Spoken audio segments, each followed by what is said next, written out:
Babybel at condensed milk po. Sana mapila. Ang nag-comment ay si Kian. Hi, Kian. Masarap kaya itong condensed milk with Babybel. Try natin. Let's try. Open natin itong kulay dilaw na Babybel. Parang ang lambot niya. Galing naman to sa rep.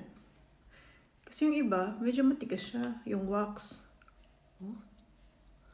Napuputol siya. Ingatan natin para hindi mahati. So, ayan. Ito yung ating condensed milk. Tusok natin dito.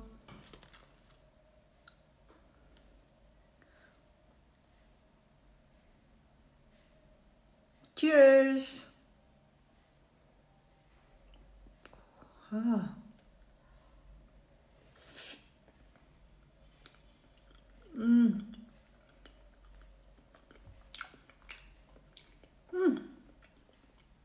Sarap! Sarap ah. Medyo maalat na konti. Dahil sa Babybel. Sarap. Sarap ang snack. Lalo na kapag malamig, lagyan nyo ng ice cube. Sarap din. Follow nyo sa YouTube. Thank you!